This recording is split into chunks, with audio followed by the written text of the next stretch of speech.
ચાલો આજે એક એવા ગજબના વિચારકની વાત કરીએ જેમનું નામ કદાચ બહુ જાણીતું નથી પણ જેમના વિચારો આપણી આસપાસ આપણી વિચારવાની રીતમાં વણાયેલા છે. આ છે ચાર્લ્સ સેન્ડર્સ પિયર્સની કહાણી.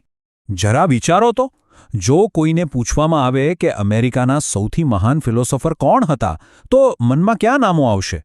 પણ શું એવું બની શકે કે સાચો જવાબ એવો હોય જેની કોઈએ કલ્પના પણ ન કરી હોય? હા, ઘણીવાર એવું જ થતું હોય છે.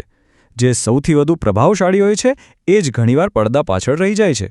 આજે આપણે એવા જ એક ભૂલાઈ ગયેલા પ્રતિભાશાળી વ્યક્તિત્વના જીવનમાં ડોક્યું કરવાના છીએ. તો કોણ હતા આ ચાર્લ્સ સેન્ડર્સ પિયર્સ? એમની વાત સમજવા માટે આપણે એમના જીવનના વિરુદ્ધાભાસોથી જ શરૂઆત કરવી પડશે. અહીં જુઓ, એક બાજુ પિયર્સને પ્રાગ્મેટિઝમ એટલે કે વ્યવહારવાદના પિતા માનવામાં આવે છે. એક જીનિયસ તર્કશાસ્ત્રી અને વૈજ્ઞાનિક હતા. પણ બીજી બાજુનું ચિત્ર જુઓ. આટલા મોટા ગજાના માણસને ક્યારેય યુનિવર્સિટીમાં પાક્કી નોકરી ન મળી. એમણે પોતાના છેલ્લા વર્ષો ગરીબીમાં વિતાવ્યા. અને સૌથી આશ્ચર્યની વાત તો એ છે કે એમના જીવતા જીવ એમનું એક પણ પુસ્તક છપાયું નહીં. કેવો વિચિત્ર વિરોધાભાસ! પણ પિયર્સ કોઈ એવા ફિલોસોફર નહોતા જે બસ ચોપડીઓમાં જ ખોવાયેલા રહે. ના, એમના વિચારોનું મૂળ તો એમના વૈજ્ઞાનિક કામમાં, વાસ્તવિક દુનિયામાં હતું. ચાલો જોઈએ, કેવી રીતે? એમના પિતા હાર્વર્ડના જાણીતા ગણિતશાસ્ત્રી હતા. પણ પિયર્સે પોતે 30 વર્ષ, પૂરા 30 વર્ષ એક વૈજ્ઞાનિક તરીકે કામ કર્યું. અને આ જ અનુભવે એમના વિચારોને જમીન સાથે જોડી રાખ્યા.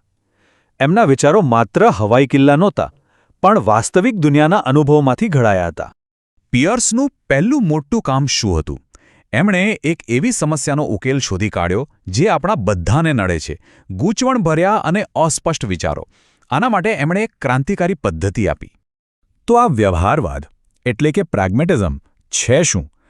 પિયર્સનો આઈડિયા એકદમ સિમ્પલ પણ ખૂબ જ ઊંડો હતો. કોઈપણ વિચારનો અર્થ શું? એનો અર્થ એના વ્યવહારુ પરિણામોમાં રહેલો છે.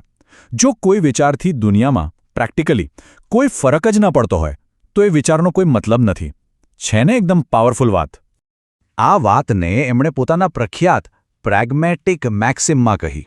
હવે આ સાંભળવામાં થોડું અઘરું લાગે, પણ એનો સાર એકદમ સરળ છે. કોઈ વસ્તુ શું છે જાણવું હોય ને તો એ જુઓ કે તે શું કરે છે. એના પરિણામો જ એનો સાચો અર્થ છે. અને જુઓ, આ વિચારની અસર કેટલી મોટી થઈ. વિલિયમ જેમ્સ અને જ્હોન ડ્યુઈ જેવા મોટા વિચારકોએ પિયર્સના આ સિદ્ધાંતને અપનાવ્યો. અને પછી તો અમેરિકન મનોવિજ્ઞાન અને શિક્ષણની આખી દિશા જ બદલાઈ ગઈ. હવે ચાલો પિયર્સના સૌથી ઊંડા અને કદાચ સૌથી મહત્વના કામ તરફ જઈએ. એમણે આપણને વિચારવાની પ્રક્રિયાને સમજવાની જ એક ચાવી આપી દીધી. પિયર્સની સૌથી મોટી શોધ શું હતી ખબર છે? એમણે કહ્યું કે આપણે ખાલી ચિહ્નોનો ઉપયોગ નથી કરતા. અરે, આપણે તો ચિહ્નોમાં જ વિચારીએ છીએ. ભાષા, તસવીરો, અવાજ, આ બધું જ આપણા મગજની દુનિયા બનાવે છે. એમણે ચિહ્નોને 3 મસ્ત ભાગમાં વહેંચ્યા. પહેલું છે આઇકોન, એટલે કે જે સીધું જ વસ્તુ જેવું દેખાય, જેમ કે કોઈનો ફોટોગ્રાફ, બરાબર? પછી આવે ઇન્ડેક્સ. આ એ ચિહ્ન છે જેનો વસ્તુ સાથે સીધો સંબંધ હોય. જેમ કે ક્યાંક ધુમાડો દેખાય તો તરત ખબર પડી જાય કે ત્યાં આગ લાગી હશે. અને ત્રીજું અને સૌથી રસપ્રદ છે સિમ્બોલ. આ એવા ચિહ્નો છે જેનો અર્થ આપણે સમાજમાંથી શીખીએ છીએ. જેમ કે વૃક્ષ શબ્દ. એ શબ્દ અને અસલી વૃક્ષને દેખાવમાં કોઈ લેવા દેવા નથી, છતાં આપણે સમજી જઈએ છીએ. આ ફ્રેમવર્ક આજે પણ મનોવિજ્ઞાનમાં બહુ જ કામનું છે. પણ પિયર્સના જીવનની સૌથી મોટી ટ્રેજેડી એ જ હતી કે એમના કામનો આટલો મોટો ખજાનો દુનિયા સામે આવ્યો એમના મૃત્યુ પછી. 80,000! આંકડો સાંભળીને નવાઈ લાગે ને? આ છે પિયર્સે પાછળ છોડેલા હાથે લખેલા પાનાઓની સંખ્યા. 80,000 પાના. આખો જ્ઞાનનો ભંડાર હાર્વર્ડ યુનિવર્સિટી એમના મૃત્યુ પછી દુનિયા સામે મૂક્યો. જરા વિચારો, આટલું બધું કામ એમના જીવનકાળ દરમિયાન કોઈની નજરમાં જ ના આવ્યું. અને આ જ વારસાએ આખરે પિયર્સને ઇતિહાસમાં એમનું સાચું સ્થાન અપાવ્યું. એમના પ્રખ્યાત નિબંધો અને ખાસ કરીને એમના મૃત્યુ પછી છપાયેલા કલેક્ટેડ પેપર્સ આજે પણ ફિલોસોફી અને બીજા ઘણા વિષયોના અભ્યાસુઓ માટે એક માર્ગદર્શક જેવા છે. તો અંતમાં પિયર્સ આપણને શું વિચારતા કરી જાય છે?